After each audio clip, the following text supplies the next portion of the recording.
CM Shivraj की बड़ी घोषणा, हर महीने मनाया जाएगा रोजगार दिवस। मुख्यमंत्री शिवराज सिंह चौहान ने कहा कि आत्मनिर्भर भारत और आत्मनिर्भर मध्य प्रदेश के निर्माण में युवा महत्वपूर्ण भूमिका का निर्वहन करेंगे। रोजगार एक प्रमुख आवश्यकता है। मध्य प्रदेश में बीते 2 माह में 5.25 लाख युवाओं को विभिन्न योजनाओं में रोजगार और वित्तीय सहायता प्रदान कर आत्मनिर्भर बनने का अवसर दिया गया है। प्रतिमाह 1 लाख लोगों को रोजगार से जोड़ने और आर्थिक उन्नयन का लाभ देने के लक्ष्य के मुकाबले दुगनी उपलब्धि प्राप्त हुई है। 1 से 8वीं तक के छात्रों को मिली बड़ी राहत, बदले गए नियम, आदेश जारी। मध्य प्रदेश स्कूल शिक्षा विभाग के द्वारा एमपी स्कूल 1 से 8वीं तक के छात्रों को बड़ी राहत दी गई। दरअसल स्कूल शिक्षा विभाग के द्वारा दूसरे स्कूल में एडमिशन के नियम बदल दिए गए। इसके लिए एडमिशन के समय ट्रांसफर सर्टिफिकेट जमा करने की अनिवार्यता को पूरी तरह से समाप्त कर दिया गया।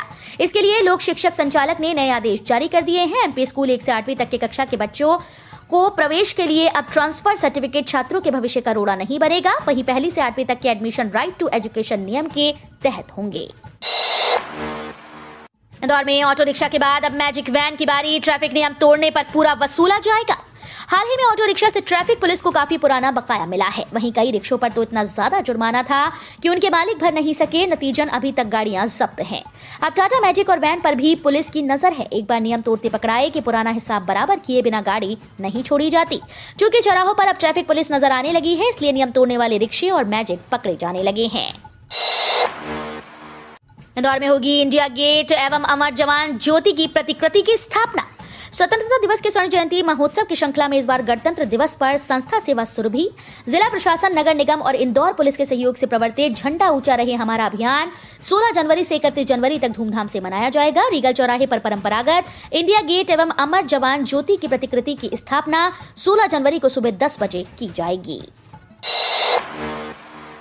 मध्य प्रदेश में 1000 से अधिक आबादी होने पर होगा पंचायत का पुनर्गठन। जिला पंचायत में होंगे अधिकतम 35 वार्ड। त्रिस्तरीय पंचायत चुनाव कराने के लिए नए सिरे से पंचायतों का परिसीमन होगा। इसमें उन पंचायतों या गांव को शामिल किया जाएगा जो नगरीय निकाय में शामिल हो गए हैं, डूब क्षेत्र में आ गए हैं या फिर पिछले परिसीमन में छूट गए। नई किसी भी पंचायत का गठन उस क्षेत्र की न्यूनतम आबादी 1000 होने पर होगा। परिसीमन की प्रक्रिया 17 जनवरी 2022 से प्रारंभ होगी और 23 फरवरी को अंतिम प्रकाशन किया जाएगा। इस तरह जनपद और जिला पंचायत के प्रत्येक निर्वाचन क्षेत्र को जनसंख्या के आधार पर निर्धारित किया जाएगा। एमपी पंचायत चुनाव, सरकार ने कलेक्टर्स को जारी किया आदेश। 17 जनवरी से शुरू होगी प्रक्रिया। मध्य प्रदेश में पंचायत चुनाव पर बड़ी अपडेट निकलकर सामने आ रही है। दरअसल पंचायत चुनाव निरस्त होने के बाद अब सरकार द्वारा एक नए आदेश जारी किया गया। राज्य शासन के द्वारा कलेक्टर्स को आदेश जारी किए गए, जिसके मुताबिक पंचायतों में परिसीमन का आदेश जारी कर दिया गया।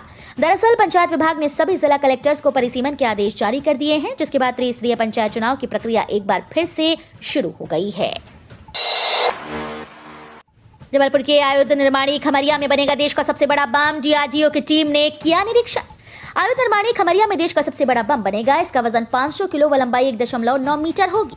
Defence research and development organisation DRDO की टीम जबलपुर आकर निरीक्षण कर चुकी है। डीआरडीओ ने इस बम के सिलसिले में कई वर्षों तक शोध करने के बाद इसकी टेस्टिंग की थी। बेहतर नतीजे सामने आने के बाद इस बम की फिलिंग का जिम्मा जबलपुर की आयुध निर्माणी खमरिया को सौंपने का निर्णय लिया गया। सरकार के साथ विश्वविद्यालय अपने स्तर पर इसके लिए अभियान चलाए। हर विश्वविद्यालय को 5-5 गांव गोद लेने हैं। किसानों को मिलेंगे 3 लाख रुपए। 15 फरवरी से पहले करें आवेदन। पशुपालन विभाग ने 15 फरवरी 2022 को राज्यव्यापी किसान क्रेडिट कार्ड अभियान का आयोजन किया।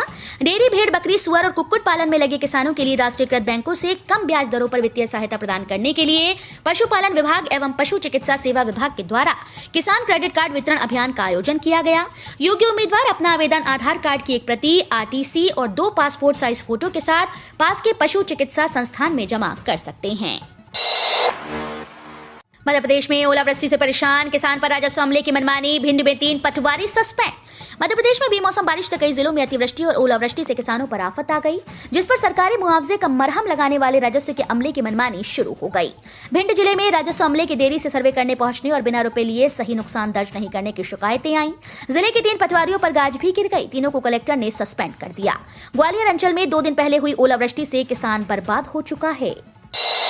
मध्य प्रदेश में 24 घंटे में कोरोना के 3639 मरीज मिले। सागर में 1 की मौत। राहत। 14,000 सक्रिय संक्रमितों में सिर्फ 3% अस्पताल में भर्ती। प्रदेश में कोरोना के मरीजों की संख्या लगातार बढ़ रही है। 26 दिसंबर को 30 मरीज मिले थे। इसके बाद आंकड़ा लगातार बढ़ते हुए मंगलवार को 3639 पर पहुंच गया। 79,689 सैंपल की जांच में इतने मरीज मिले हैं। इस तरह मंगलवार की संक्रमण दर 3.66% रही।